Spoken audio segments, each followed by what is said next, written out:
Hai, sebut saja aku anonim. Lahir dan dibesarkan di tanah Pancasila, bersama dengan 270 juta manusia yang menggantungkan hidupnya di negeri ini. Tanah ini kaya akan segalanya. Iya, kaya, katanya. Namun sayangnya, tanah yang kaya ini telah gagal menjadi tanah yang kaya. Apa yang bisa kita pergunakan sebagai bentuk implementasi kaya dari bangsa ini? Rakyat, negara, atau sumber dayanya? Entahlah. Pancasila, kerakyatan yang dipimpin oleh hikmat kebijaksanaan dalam permusyawaratan perwakilan, yang katanya bentuk implementasi dari nilai demokrasi Indonesia. Demokrasi sekedar dari rakyat, oleh rakyat, untuk rakyat. Kira-kira begitu kata Lincoln. Apa yang dicari di tanah ini? Demokrasi yang telah mati atau demokrasi yang belum kita pahami?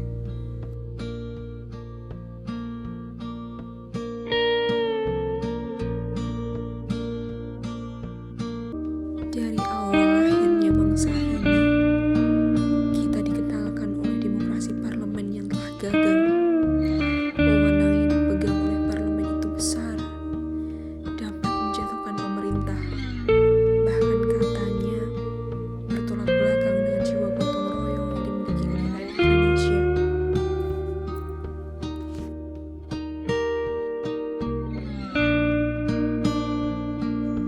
Wajar, bangsa ini baru lahir pada masa itu.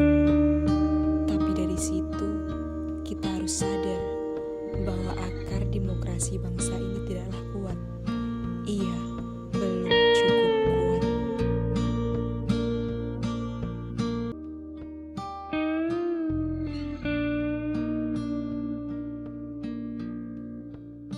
Dari sini, bangsa ini mulai belajar mencari formula yang tepat tentang demokrasi. Soekarno membawa bangsa ini mengenal lebih jauh demokrasi terpimpin. Demokrasi yang katanya cocok dengan nilai-nilai bangsa ini. Tapi lucunya, orang yang ada di sebelah proklamator itu justru memilih untuk mundur dari wakil presiden. Bung Karno otoriter, Bung Karno haus kekuasaan. Begitulah teriak orang-orang yang tidak setuju dengan sistem demokrasi terpimpin. Democratie is niet een dictatorschap, niet een dictatuur. Nee, geleide democratie is democratie met leiderschap. Sementara bapak tua itu berusaha membangun fondasi implementasi dari rakyat di tubuh pemerintah. Ada DPRS, ada pula MPRS, bahkan ada DPAS. Lembaga-lembaga yang katanya representasi dari rakyat. Lembaga yang katanya ciri dari demokrasi. Tapi faktanya mereka dipilih oleh satu orang. Dipilih oleh orang yang melabeli dirinya sebagai presiden seumur hidup. Banyak ahli yang mengatakan bahwa sistem ini membuat cacat konstitusi kita. Trias politika carut marut. Hampir seluruh lembaga tidak lagi independen. Apa itu demokrasi?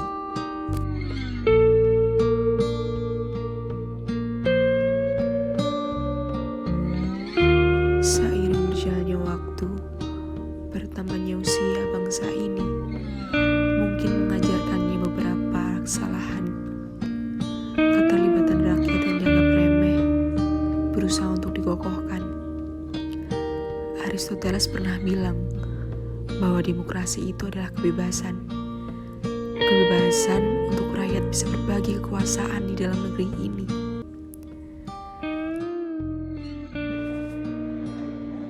Presiden Republik Indonesia,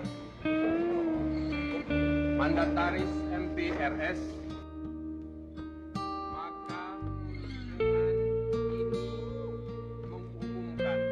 Kita telah belajar banyak sampai lahir demokrasi Pancasila, yang katanya versi terbaik dari demokrasi yang kita punya.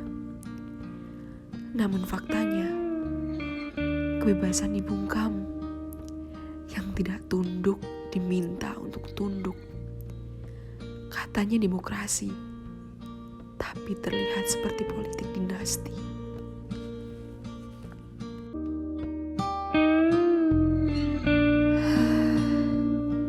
Persoalan politik bikin sakit kepala.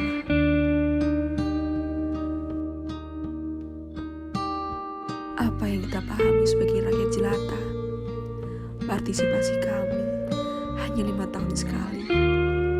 Demokrasi yang kami tahu hanya pemilu yang bahkan kami sendiri tidak mengenal. Iya, yang itu pesta untuk mereka yang membeli idealisme kami.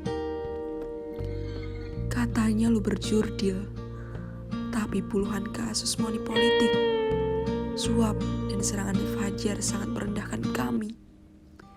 Bahkan merendahkan demokrasi bangsa ini. Apa itu demokrasi?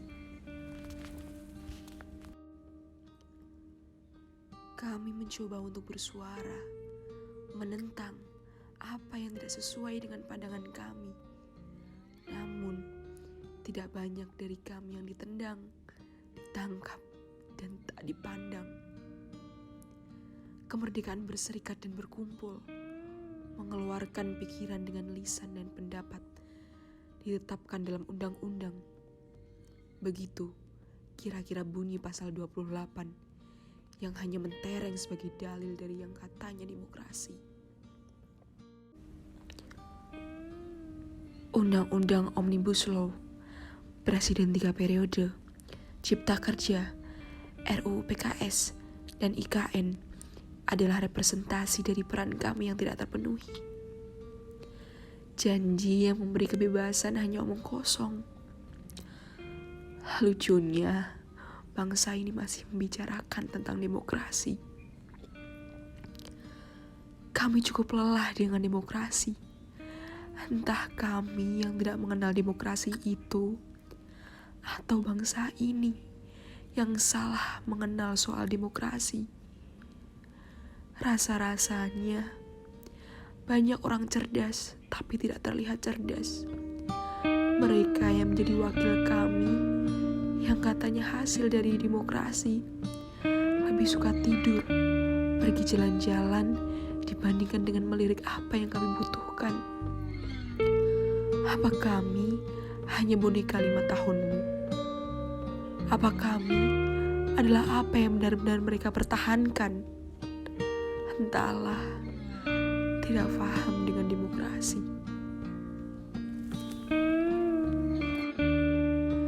Hebatnya, di sela-sela kaki kami yang terinjak, di tengah suara kami yang menjerit, di tengah-tengah istirahat kami, orang-orang itu dengan bangga memamerkan kepada kami apa yang belum kami inginkan. Kami butuh beras, kami butuh makan. Yang kami butuhkan adalah sepiring nasi dengan tempe yang sederhana. Bukan tumpukan beton yang dibangun, bukan dengan uang kami sendiri. Perlukah kami bangga? Rasa-rasanya itu bukan milik kami.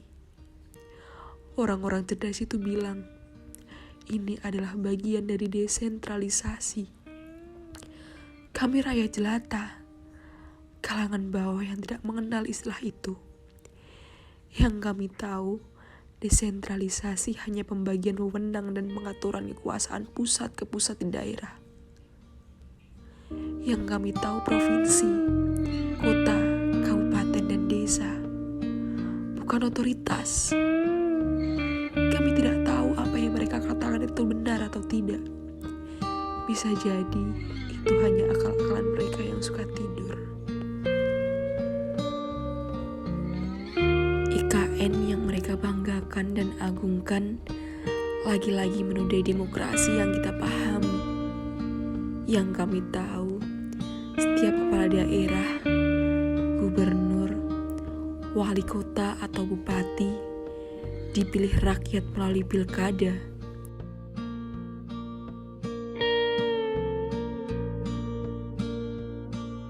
Tapi rasa-rasanya itu tidak berlaku untuk mereka.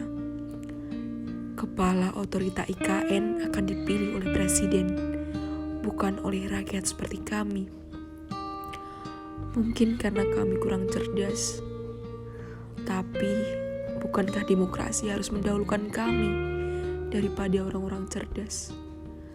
Lagi-lagi, ini urusan orang-orang pintar. April 2022 menjadi saksi bahwa kami pernah bersuara, mengecam segala bentuk pengkerdilan demokrasi di negeri ini.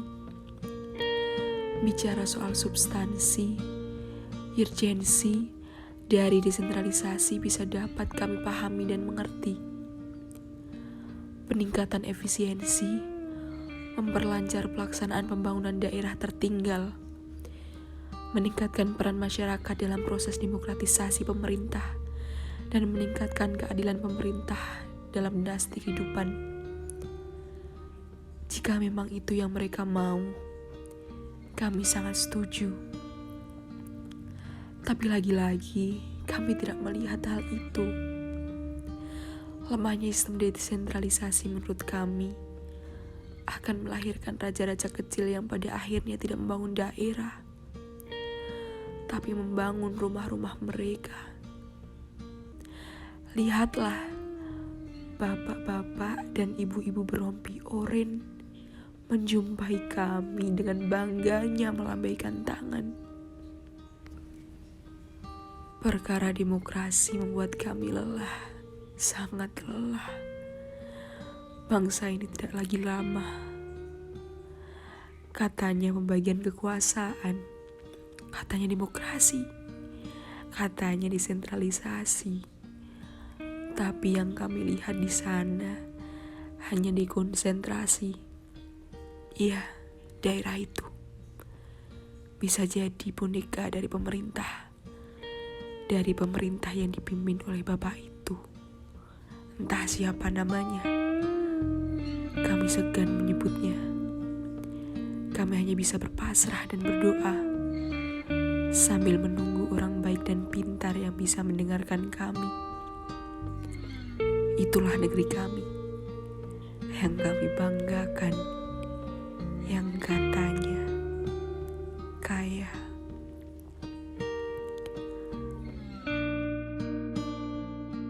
Banyak orang berkata bahwa kerusakan bangsa ini karena pemimpinnya.